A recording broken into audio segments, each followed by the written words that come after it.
For years, Dorian Gray could not free himself from the influence of this book, or perhaps it would be more accurate to say that he never sought to free himself from it. He procured from Paris no less than 9 large paper copies of the first edition and had them bound in different colors so that they might suit his various moods and the changing fancies of a nature over which he seemed at times to have almost entirely lost control.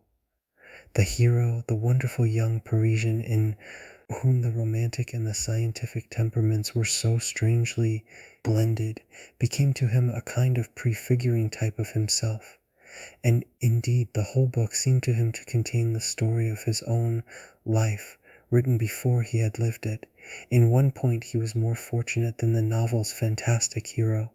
He never knew, never indeed had any cause to know, that somewhat grotesque dread of mirrors and polished metal surfaces and still water which came upon the young Parisian so early in his life, and was occasioned by the sudden decay of a beau that had once apparently been so remarkable. It was with an almost cruel joy, and perhaps in nearly every joy, as certainly in every pleasure, cruelty has its place, that he used to read the latter part of the book, with its really tragic, if somewhat overemphasized, account of the sorrow and despair of one who had himself lost what in others and the world he had most dearly valued. For the wonderful beauty that had so fascinated Basil Hallward, and many others besides him, seemed never to leave him, even those who had heard the most evil things against him, and from time to time strange rumors about his mode of life crept through London and became the chatter of the clubs, could not believe anything to his dishonor when they saw him. He had always the look of one who had kept himself unspotted from the world. Men who talked grossly became silent when Dorian Gray entered the room. There was something in the purity of his face that rebuked them. His mere presence seemed to recall to them the memory of the innocence that they had tarnished. They wondered how one so charming and graceful as he was could have escaped the stain of an age that was at once sordid and sensual. Often on returning home from one of those mysterious and prolonged absences that gave rise to such strange conjecture among those who were his friends or thought that they were so, he himself would creep upstairs to the locked room, open the door with the key that never left him now, and stand with a mirror in front of the portrait that Basil Hallward had painted of him, looking now at the evil and aging face on the canvas, and now at the fair young face that laughed back at him from the polished glass. The very sharpness of the contrast used to quicken his sense of pleasure. He grew more and more enamored of his own beauty, more and more interested in the corruption of his own soul. He would examine with minute care, and sometimes with a monstrous and terrible delight, the hideous lines that seared the wrinkling forehead, or crawled around the heavy sensual mouth, wondering sometimes which were the more horrible, the signs of sin or the signs of age. He would place his white hands beside the coarse bloated hands of the picture and smile. He mocked the misshapen body and the failing limbs. There were moments indeed at night when, lying sleepless in his own delicately scented chamber, or in the sordid room of the little ill-famed tavern near the docks, which, under an assumed name and in disguise, it was his habit to frequent, he would think of the ruin he had brought upon his soul with a pity that was all the more poignant because it was purely selfish. But moments such as these were rare. That curiosity about life which Lord Henry had first stirred in him as they sat together in the garden of their friend seemed to increase with gratification. The more he knew, the more he desired to know. He had mad hungers that grew more ravenous as he fed them, yet he was not really reckless, at any rate in his relations to society. Once or twice every month during the winter, and on each Wednesday evening while the season lasted, he would throw open to the world his beautiful house and have the most celebrated musicians of the day to charm his guests with the wonders of their art. His little dinners, in the settling of which Lord Henry always assisted him, were noted as much for the careful selection and placing of those invited, as for the exquisite taste shown in the decoration of the table, with its subtle symphonic arrangements of exotic flowers and embroidered cloths and antique plate of gold and silver. Indeed, there were many, especially among the very young men, who saw, or fancied that they saw, in Dorian Gray the true realization of a type of which they had often dreamed in Eton or Oxford days, a type that was to combine something of the real culture of the scholar with all the grace and distinction and perfect manner of a citizen of the world. To them he seemed to be of the company of those whom Dante describes as having sought to make themselves perfect by the worship of beauty. Like Gautier, he was one for whom the visible world existed, and certainly to him life itself was the first, the greatest of the arts, and for it all the other arts seemed to be but a preparation, fashion by which what is really fantastic becomes for a moment universal, and dandyism, which in its own way is an attempt to assert the absolute modernity of beauty, had of course their fascination for him. His mode of dressing, and the particular styles that from time to time he affected, had their marked influence on the young exquisites of the Mayfair balls and Pall Mall Club windows, who copied him in everything that he did, and tried to reproduce the accidental charm of his graceful, though to him only half-serious fopperies. For, while he was but too ready to accept the position that was almost immediately offered to him on his coming of age, and found, indeed, a subtle pleasure in the thought that he might really become to the London of his own day what to imperial Neronian Rome the author of the Satyricon once had been, yet in his inmost heart he desired to be something more than a mere arbiter elegantiarum to be consulted on the wearing of a jewel, or the knotting of a necktie, or the conduct of a cane. He sought to elaborate some new scheme of life that would have its reasoned philosophy and its ordered principles, and find in the spiritualizing of the senses its highest realization. The worship of the senses has often, and with much justice, been decried, men feeling a natural instinct of terror about passions and sensations that seem stronger than themselves, and that they are conscious of sharing with the less highly organized forms of existence. But it appeared to Dorian Gray that the true nature of the senses had never been understood, and that they had remained savage and animal merely because the world had sought to starve them into submission or to kill them by pain, instead of aiming at making them elements of a new spirituality, of which a fine instinct for beauty was to be the dominant characteristic. As he looked back upon man moving through history, he was haunted by a feeling of loss. So much had been surrendered, and to such little purpose. There had been mad wilful rejections, monstrous forms of self-torture and self-denial, whose origin was fear, and whose result was a degradation infinitely more terrible than that fancied degradation from which, in their ignorance, they had sought to escape. Nature, in her wonderful irony, driving out the anchorite to feed with the wild animals of the desert, and giving to the hermit the beasts of the field as his companions. Yes, there was to be, as Lord Henry had prophesied, a new hedonism that was to recreate life and to save it from that harsh, uncomely Puritanism that is having, in our own day, its curious revival.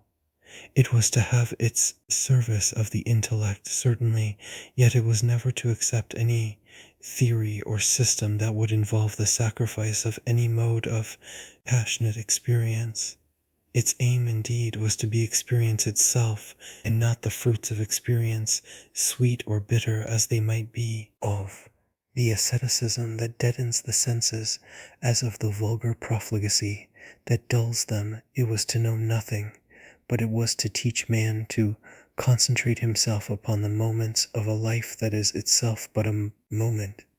There are few of us who have not sometimes wakened before dawn, either after one of those dreamless nights that make us almost enamored of death, or one of those nights of horror and misshapen joy, when through the chambers of the brain sweep phantoms more terrible than reality itself, an instinct with that vivid life that lurks in all grotesques, and that lends to Gothic art its enduring vitality, this art being, one might fancy, especially the art of those whose minds have been troubled with the malady of reverie. Gradually white fingers creep through the curtains, and they appear to tremble in black fantastic shapes. Dumb shadows crawl into the corners of the room and crouch there.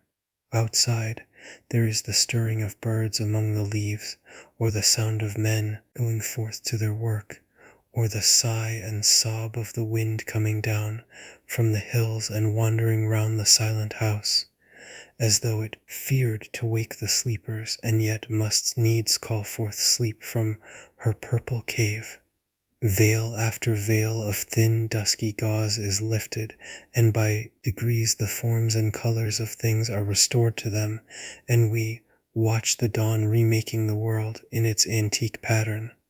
The wan mirrors get back their mimic life, the flameless tapers stand where we had left them, and beside them lies the half-cut book that we had been studying, or the wired flower that we had worn at the ball, or the letter that we had been afraid to read, or that we had read too often. Nothing seems to us changed.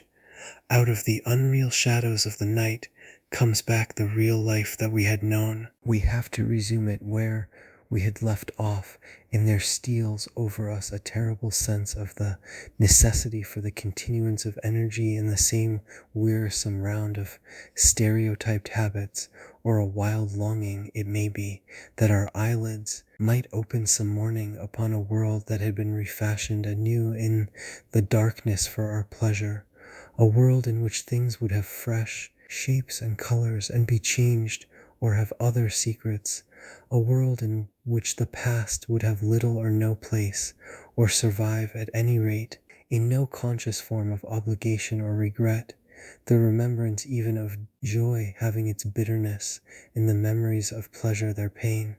It was the creation of such worlds as these that seemed to Dorian Gray to be the true object, or amongst the true objects, of life, and in his search for sensations that would be at once new and delightful, and possess that element of strangeness that is so essential to romance, he would often adopt certain modes of thought that he knew to be really alien to his nature, abandon himself to their subtle influences, and then, having as it were caught their color and satisfied his intellectual curiosity, leave them with that curious indifference that is not incompatible with a real ardor of temperament, and that, indeed, according to certain modern psychologists, is often a condition of it.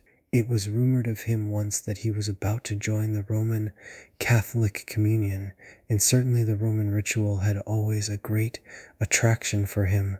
The daily sacrifice, more awful really than all the sacrifices of the antique world, stirred him as much by its superb rejection of the evidence of the senses as by the primitive simplicity of its elements and the eternal pathos of the human tragedy that it sought to symbolize. He loved to kneel down on the cold marble pavement and watch the priest in his stiff flowered dalmatic, slowly and with white hands moving aside the veil of the tabernacle, or raising aloft the jeweled lantern-shaped monstrance with that pallid wafer that at times one would fain think is indeed the underscore panis callistus, the bread of angels, or robed in the garments of the passion of Christ, breaking the host into the chalice and smiting his breast for his sins, the fuming censers that the grave boys, in their lace and scarlet, tossed into the air like great gilt flowers, had their subtle fascination for him. As he passed out, he used to look with wonder at the black confessionals and longed to sit in the dim shadow of one of them and listen to men and women whispering through the worn grating the true story of their lives. But he never fell into the error of arresting his intellectual development by any formal acceptance of creed or system, or of mistaking for a house in which to live an inn that is but suitable for the sojourn of a night, or for a few hours of a night in which there are no stars and the moon is in travail. Mysticism, with its marvelous power of making common things strange to us, and the subtle antinomianism that always seems to accompany it, moved him for a season, and for a season he inclined to the materialistic doctrines of the Darwinismus movement in Germany, and found a curious pleasure in tracing the thoughts and passions of men to some pearly cell in the brain, or some white nerve in the body, delighting in the conception of the absolute dependence of the spirit on certain physical conditions, morbid or healthy, normal or diseased. Yet, as has been said of him before, no theory of life seemed to him to be of any importance compared with life itself. He felt keenly conscious of how barren all intellectual speculation is when separated from action and experiment. He knew that the senses, no less than the soul, have their spiritual mysteries to reveal. And so he would now study perfumes and the secrets of their manufacture, distilling heavily scented oils and burning odorous gums from the East. He saw that there was no mood of the mind that had not its counterpart in the sensuous life, and set himself to discover their true relations, wondering what there was in frankincense that made one mystical, and in ambergris that stirred one's passions, and in violets that woke the memory of dead romances, and in musk that troubled the brain, and in champak that stained the imagination, and seeking often to elaborate a real psychology of perfumes, and to estimate the several influences of sweet-smelling roots and scented, pollen-laden flowers, of aromatic balms and of dark and fragrant woods, of spikenard that sickens, of hovenia that makes men mad, and of aloes that are said to be able to expel melancholy from the soul. At another time he devoted himself entirely to music, and in a long latticed room with a vermilion and gold ceiling and walls of olive green lacquer, he used to give curious concerts in which mad gypsies tore wild music from little zithers, or grave, yellow-shawled Tunisians plucked at the strained strings of monstrous lutes, while grinning negroes beat monotonously upon copper drums, and crouching upon scarlet mats, slim turbaned Indians blew through long pipes of reed or brass, and charmed, or feigned to charm, great hooded snakes and horrible horned adders. The harsh intervals and shrill discords of barbaric music stirred him at times when Schubert's grace and Chopin's beautiful sorrows and the mighty harmonies of Beethoven himself fell unheeded on his ear.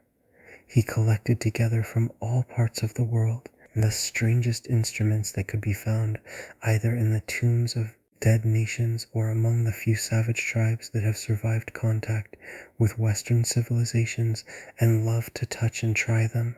He had them mysterious Juroparis of the Rio Negro Indians that women are not allowed to look at, and that even youths may not see till they have been subjected to fasting and scourging, and the earthen jars of the Peruvians that have the shrill cries of birds, and flutes of human bones such as Alfonso del Val heard in Chile, and the sonorous green jaspers that are found near Cusco and give forth a note of singular sweetness. He had painted gourds filled with pebbles that rattled when they were shaken, the long clarine of the Mexicans, into which the performer does not blow, but through which he inhales the air.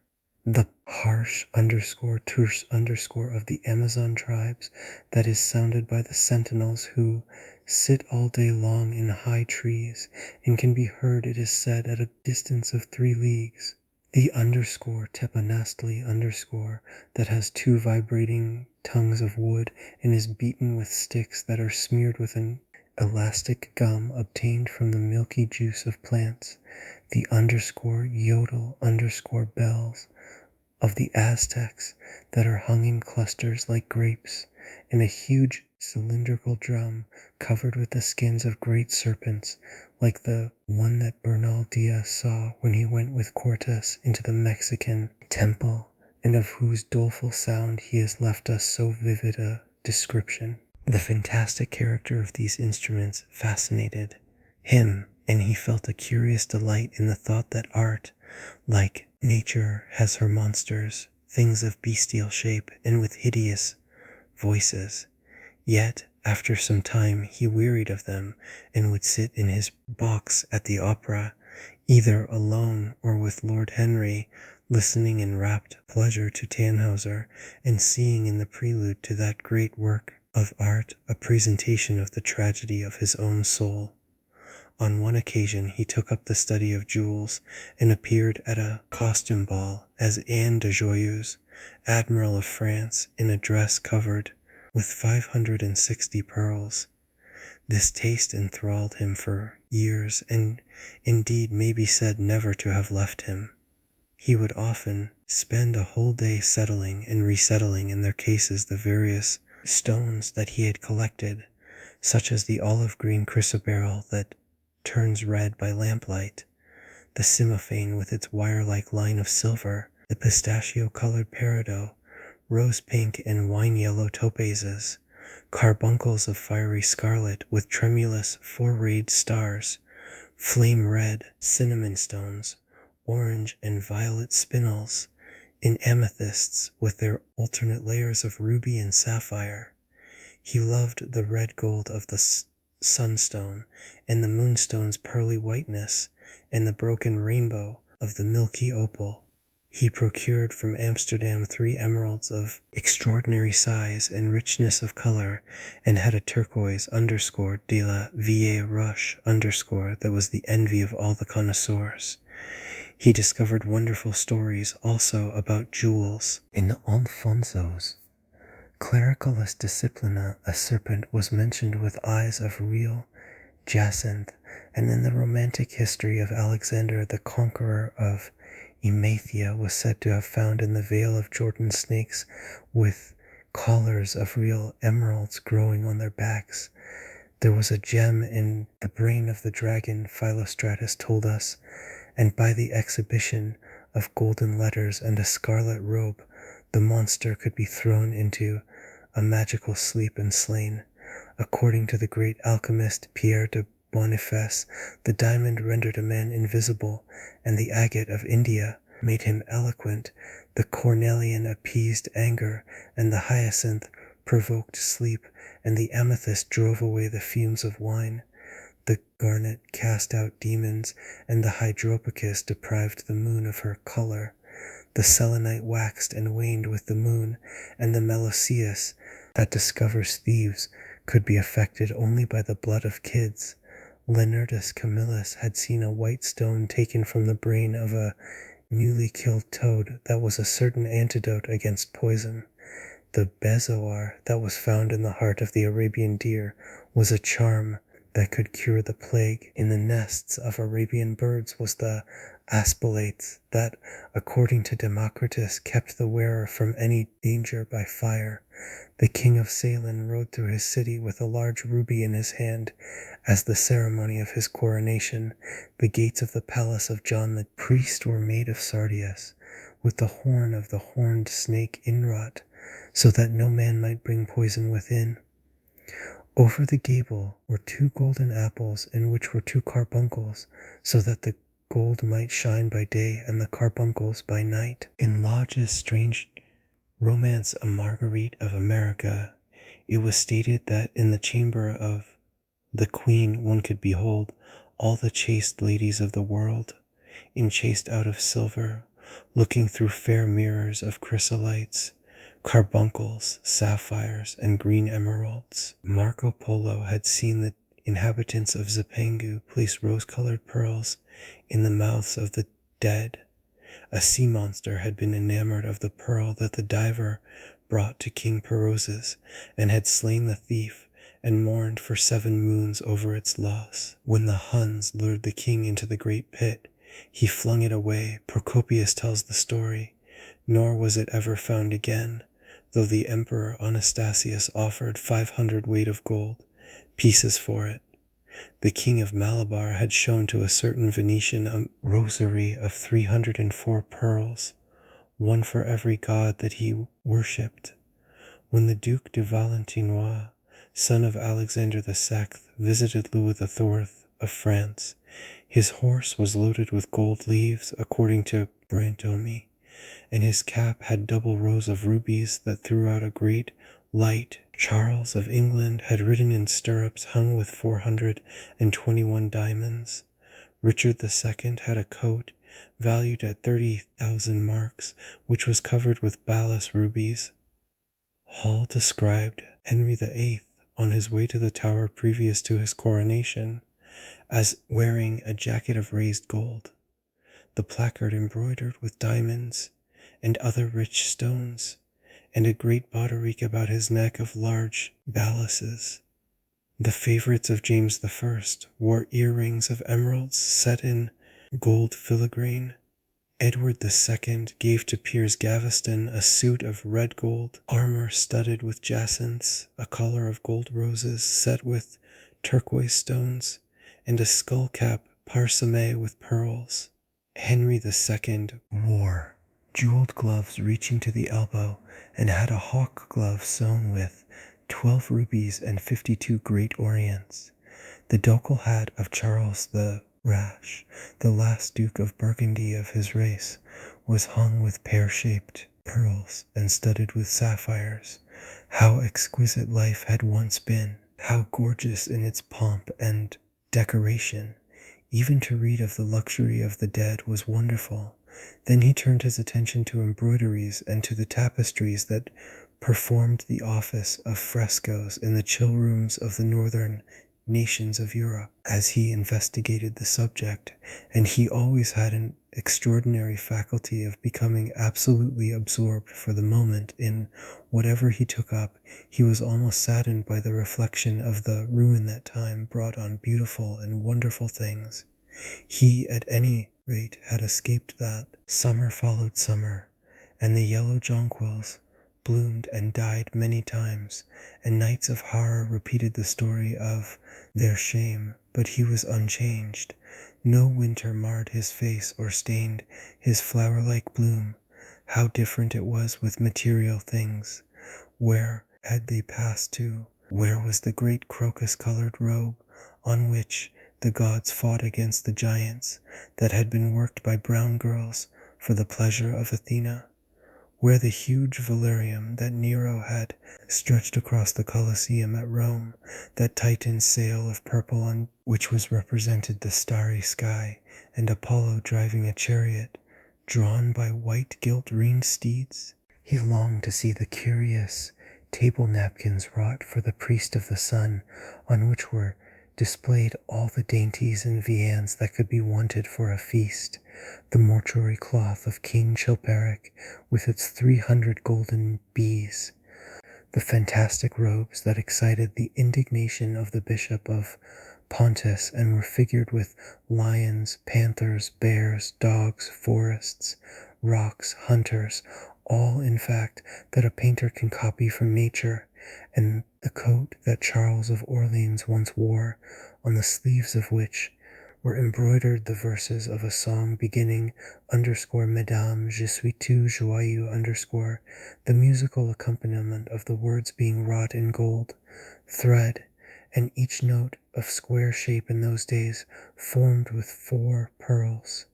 He read of the room that was prepared at the palace at Rheims for the use of Queen Joan of Burgundy, and was decorated with 1,321 parrots, made in broidery and blazoned with the king's arms, and 561 butterflies, whose wings were similarly ornamented with the arms of the queen. the whole worked in gold. Catherine de Medicis had a mourning bed made for her of black velvet powdered with crescents and suns.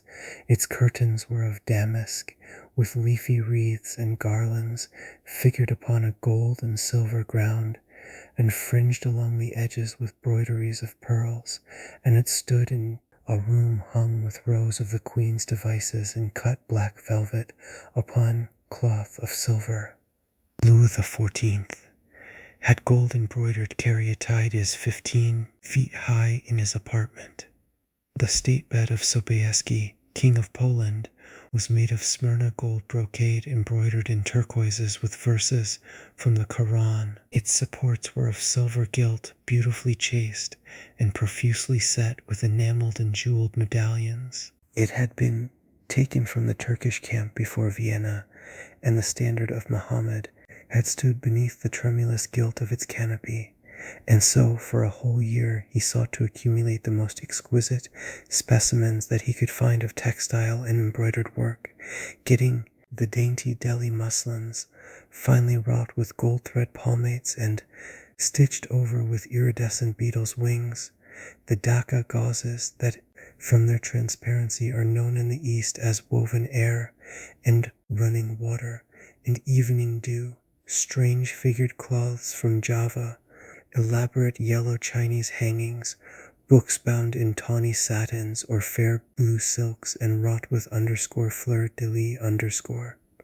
birds and images, veils of _lacus_ worked in Hungary point, Sicilian brocade and stiff Spanish velvets, Georgian work with its gilt coins, and Japanese _fucosis_ with their green-toned golds and their marvelously plumaged birds. He had a special passion also for ecclesiastical vestments, as indeed he had for everything connected with the service of the church. In the long cedar chests that lined the west gallery of his house, he had stored away many rare and beautiful specimens of what is really the raiment of the bride of Christ, who must wear purple and jewels and fine linen that she may hide the pallid macerated body that is worn by the suffering that she seeks for and wounded by self-inflicted pain. He possessed a gorgeous cope of crimson silk and gold thread damask, figured with a repeating pattern of golden pomegranates set in 6-petaled formal blossoms, beyond which on either side was the pineapple device wrought in seed pearls. The orphreys were divided into panels representing scenes from the life of the Virgin, and the coronation of the Virgin was figured in colored silks upon the hood. This was Italian work of the 15th century. Another cope was of green velvet embroidered with heart-shaped groups of acanthus leaves, from which spread long-stemmed white blossoms, the details of which were picked out with silver thread and colored crystals. The morse bore a seraph's head in gold thread raised work. The orphreys were woven in a diaper of red and gold silk, and were starred with medallions of many saints and martyrs, among whom was Saint Sebastian. He had chasubles also of amber-colored silk, and blue silk and gold brocade, and yellow silk damask and cloth of gold, figured with representations of the Passion and Crucifixion of Christ, and embroidered with lions and peacocks and other emblems, dalmatics of white satin and pink silk damask, decorated with tulips and dolphins, and _fleurs-de-lis_ altar frontals of crimson velvet and blue linen, and many corporals, chalice veils, and sudaria. In the mystic offices to which such things were put, there was something that quickened his imagination. For these treasures, and everything that he collected in his lovely house, were to be to him means of forgetfulness, modes by which he could escape for a season from the fear that seemed to him at times to be almost too great to be borne. Upon the walls of the lonely locked room where he had spent so much of his boyhood, he had hung with his own hands the terrible portrait whose changing features showed him the real degradation of his life, and in front of it had draped the purple and gold pall as a curtain. For weeks he would not go there, would forget the hideous painted thing, and get back his light heart, his wonderful joyousness, his passionate absorption in mere existence. Then, suddenly, some night he would creep out of the house, go down to dreadful places near Bluegate Fields, and stay there day after day until he was driven away. On his return he would sit in front of the picture, sometimes loathing it and himself, but filled, at other times, with that pride of individualism that is half the fascination of sin, and smiling with secret pleasure at the misshapen shadow that had to bear the burden that should have been his own. After a few years he could not endure to be long out of England, and gave up the villa that he had shared at Trouville with Lord Henry, as well as the little white walled-in house at Algiers, where they had more than once spent the winter. He hated to be separated from the picture that was such a part of his life, and was also afraid that during his absence someone might gain access to the room, in spite of the elaborate bars that he had caused to be placed upon the door. He was quite conscious that this would tell them nothing. It was true that the portrait still preserved, under all the foulness and ugliness of the face, its marked likeness to himself. But what could they learn from that? He would laugh at anyone who tried to taunt him. He had not painted it. What was it to him how vile and full of shame it looked? Even if he told them, would they believe it? Yet he was afraid. Sometimes when he was down at his great house in Nottinghamshire, entertaining the fashionable young men of his own rank, who were his chief companions, and astounding the county by the wanton luxury and gorgeous splendor of his mode of life, he would suddenly leave his guests and rush back to town to see that the door had not been tampered with and that the picture was still there. What if it should be stolen? The mere thought made him cold with horror. Surely the world would know his secret then. Perhaps the world already suspected it, for while he fascinated many, there were not a few who distrusted him.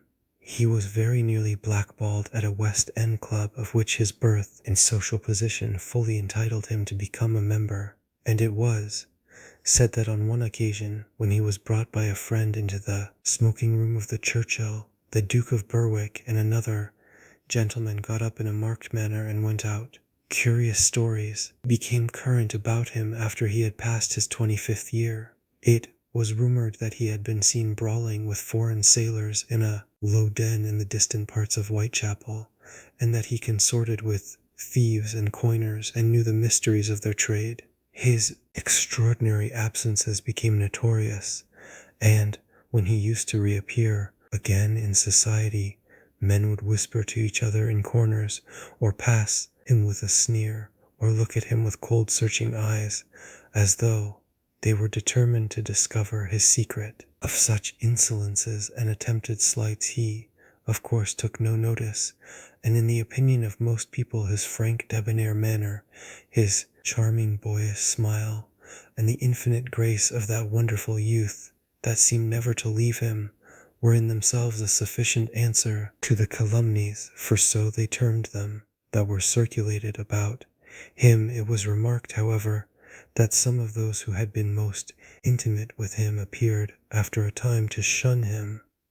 Women who had wildly adored him, and for his sake had braved all social censure and set convention at defiance, were seen to grow pallid with shame or horror if Dorian Gray entered the room. Yet these whispered scandals only increased in the eyes of many his strange and dangerous charm. His great wealth was a certain element of security. Society, civilized society at least, is never very ready to believe anything to the detriment of those who are both rich and fascinating. It feels instinctively that manners are of more importance than morals, and in its opinion the highest respectability is of much less value than the possession of a good _chef_.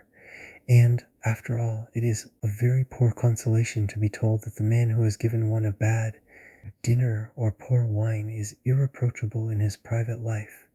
Even the cardinal virtues cannot atone for half-cold entrées, as Lord Henry remarked once in a discussion on the subject, and there is possibly a good deal to be said for his view. For the canons of good society are, or should be, the same as the canons of art. Form is absolutely essential to it. It should have the dignity of a ceremony, as well as its unreality, and should combine the insincere character of a romantic play with the wit and beauty that make such plays delightful to us. Is insincerity such a terrible thing? I think not. It is merely a method by which we can multiply our personalities. Such, at any rate, was Dorian Gray's opinion.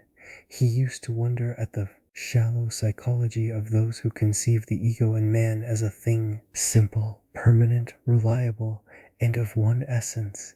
To him, man was a being with myriad lives and myriad sensations, a complex multiform creature that bore within itself strange legacies of thought and passion, and whose very flesh was tainted with the monstrous maladies of the dead. He loved to stroll through the gaunt, cold picture gallery of his country house and look at the various portraits of those whose blood flowed in his veins.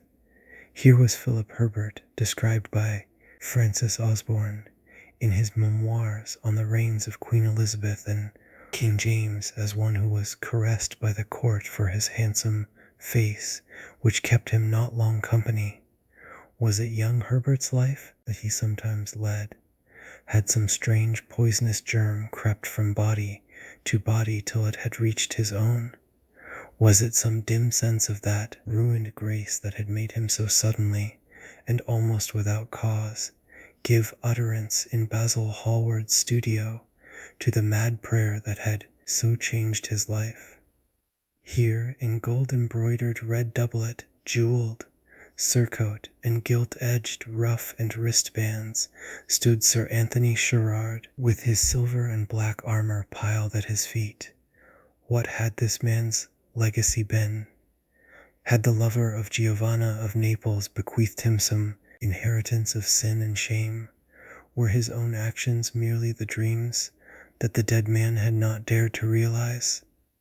Here, from the fading canvas, smiled Lady Elizabeth Devereux in her gauze hood, pearl stomacher, and pink slashed sleeves. A flower was in her right hand, and her left clasped an enamelled collar of white and damask roses. On a table by her side lay a mandolin and an apple. There were large green rosettes upon her little pointed shoes. He knew her life and the strange stories that were told about her lovers. Had he something of her temperament in him? These oval, heavy-lidded eyes seemed to look curiously at him. What of George Willoughby with his powdered hair and fantastic patches? How evil he looked! The face was saturnine and swarthy, and the sensual lips seemed to be twisted with disdain. Delicate lace ruffles fell over the lean yellow hands that were so overladen with rings. He had been a macaroni of the 18th century, and the friend in his youth of Lord Ferrars. What of the second Lord Beckenham, the companion of the Prince Regent in his wildest days, and one of the witnesses at the secret marriage with Mrs. Fitzherbert? How proud and handsome he was, with his chestnut curls and insolent pose! What passions had he bequeathed! The world had looked upon him as infamous. He had led the orgies at Carlton House.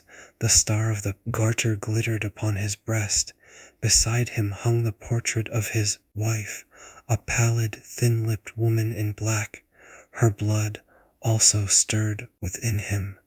How curious it all seemed! And his mother with her Lady Hamilton face and her moist, wine-dashed lips. He knew what he had got from her. He had got from her his beauty, and his passion for the beauty of others. She laughed at him in her loose Bacchante dress, There were vine leaves in her hair, the purple spilled from the cup she was holding. The carnations of the painting had withered, but the eyes were still wonderful in their depth and brilliancy of color. They seemed to follow him wherever he went. Yet one had ancestors in literature as well as in one's own race, nearer perhaps in type and temperament, many of them, and certainly with an influence of which one was more absolutely conscious. There were times when it appeared to Dorian Gray that the whole of history was merely the record of his own life, not as he had lived it in act and circumstance, but as his imagination had created it for him, as it had been in his brain and in his passions. He felt that he had known them all, those strange, terrible figures that had passed across the stage of the world and made sin so marvelous and evil so full of subtlety. It seemed to him that in some mysterious way their lives had been his own. The hero of the wonderful novel that had so influenced his life had himself known this curious fancy. In the 7th chapter he tells how, crowned with laurel, lest lightning might strike him, he had sat as Tiberius in a garden at Capri, reading the shameful books of Elephant Is, while dwarfs and peacocks strutted round him, and the flute player mocked the swinger of the censer, and, as Caligula had caroused with the green-shirted jockeys in their stables, and supped in an ivory manger with a jewel-frontleted horse, and as Domitian had wandered through a corridor lined with marble mirrors, looking round with haggard eyes for the reflection of the dagger that was to end his days, and sick with that ennui, that terrible tedium vitae that comes on those to whom life denies nothing, and had peered through a clear emerald at the red shambles of the circus, and then, in a litter of pearl and purple drawn by silver-shod mules, been carried through the street of pomegranates to a house of gold, and heard men cry on Nero, Caesar, as he passed by, and as Elagabalus had painted his face with colors, and plied the distaff among the women, and brought the moon from Carthage, and given her in mystic marriage to the sun. Over and over again Dorian used to read this fantastic chapter, and the 2 chapters immediately following, in which, as in some curious tapestries or cunningly wrought enamels, were pictured the awful and beautiful forms of those whom vice and blood and weariness had made monstrous or mad. Filippo, Duke of Milan, who slew his wife and painted her lips with a scarlet poison that her lover might suck death from the dead thing he fondled. Pietro Barbi, the Venetian, known as Paul II, who sought in his vanity to assume the title of Formosus, and whose tiara, valued at 200,000 florins, was bought at the price of a terrible sin. Gian Maria Visconti, who used hounds to chase living men, and whose murdered body was covered with roses by a harlot who had loved him. The Borgia on his white horse, with fratricide riding beside him, and his mantle stained with the blood of Perotto. Pietro Riario, the young Cardinal Archbishop of Florence, child and minion of Sixtus IV, whose beauty was equalled only by his debauchery, and who received Leonora of Aragon in a pavilion of white and crimson silk, filled with nymphs and centaurs, and gilded a boy that he might serve at the feast as Ganymede or Hylas. Ezelin, whose melancholy could be cured only by the spectacle of death, and who had a passion for red blood as other men have for red wine, the son of the fiend, as was reported, and one who had cheated his father at dice when gambling with him for his own soul. Giambattista Cibo, who in mockery took the name of Innocent, and into whose torpid veins the blood of 3 lads was infused by a Jewish doctor. Sigismondo Malatesta, the lover of Isauta and the lord of Rimini, whose effigy was burned at Rome as the enemy of God and man, who strangled Polissena with a napkin, and gave poison to Ginevra d'Este in a cup of emerald, and in honor of a shameful passion built a pagan church for Christian worship. Charles VI, who had so wildly adored his brother's wife that a leper had warned him of the insanity that was coming on him, and who, when his brain had sickened and grown strange, could only be soothed by Saracen cards painted with the images of love and death and madness, and in his trimmed jerkin and jeweled cap and acanthus-like curls, Griffinetto Baglioni, who slew a story with his bride, and Simonetto with his page, and whose comeliness was such that, as he lay dying in the yellow piazza of Perugia, those who had hated him could not choose but weep, and Atalanta, who had cursed him, blessed him. There was a horrible fascination in them all. He saw them at night, and they troubled his imagination in the day. The Renaissance knew of strange manners of poisoning by a helmet and a lighted torch, by an embroidered glove and a jeweled fan, by a gilded pomander and by an amber chain. Dorian Gray had been poisoned by a book. There were moments when he looked on evil simply as a mode through which he could realize his conception of the beautiful.